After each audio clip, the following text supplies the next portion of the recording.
After 80 years, the United States say there is a need to restore the foundations of the IMF and the World Bank. U.S. Treasury Secretary Scott Bessent, in his remarks at the IMFC at the spring meetings, said they must step back from the expansive policy agendas that stifle their ability to deliver on their core missions. In the case of the IMF, its core mission remains macroeconomic and financial stability, he says, and for the World Bank, poverty reduction and economic growth. For low-income countries in particular, he said both the IMF and the World Bank should promote policy discipline for countries to strengthen their institutions, tackle corruption, and ultimately lay the foundation for sound investment so that they see a future that no longer relies on donor assistance. IMF's Managing Director Kristalina Georgieva has urged countries to step back from trade actions and retaliations which so far are lowering the outlook for global growth. She noted that even if globalization is rolled back as an engine for growth, lowering trade barriers within regions could take up some of the slack and pointed to Asia and Africa as regions that could particularly benefit from more commerce with their neighbors.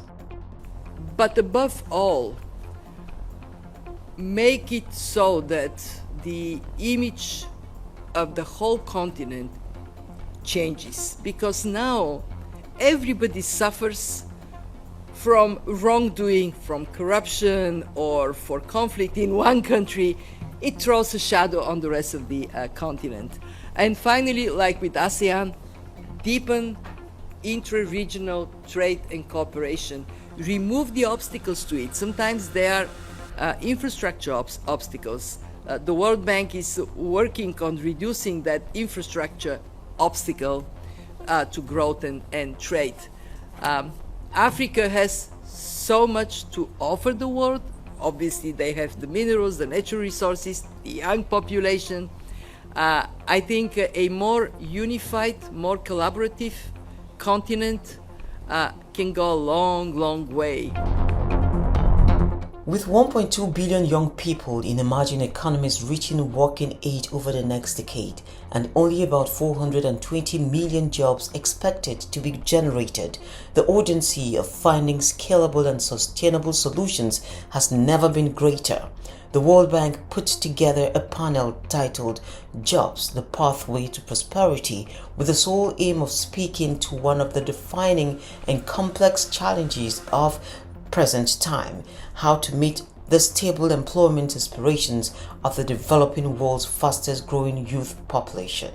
This is the time to bring the different resources we have together to make those jobs possibilities come through. We have the ability to provide the public side of what's required, the enabling infrastructure, with our public side of the bank, IBRD and IDA. We have the ability, through our knowledge bank, to provide help on regulatory policy, from land reform to labor reform to mobile, collateral laws to bankruptcy laws.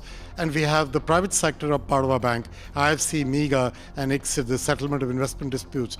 When you bring those together, very few organizations have the ability to do this the way we have in one place in-house. The Global Sovereign Debt Roundtable (GSDR) met in the course of the week and reviewed progress on the work to improve debt restructuring processes and timelines and to help keep vulnerabilities. Participants also discussed priority areas for the work going forward, and at the end of the meeting, the International Monetary Fund Managing Director Kristalina Georgieva, World Bank President Ajay Banga, and Finance Minister of South Africa, G20 Presidency Enoch Godongwana issued the Restructuring Playbook, which aims to provide debtor countries authorities considering a debt restructuring with key steps, concepts, and processes for such operations. The GDSR also brings together debtor countries and official and private creditors to build common understanding among stakeholders on debt sustainability, debt restructuring challenges, and ways to address them.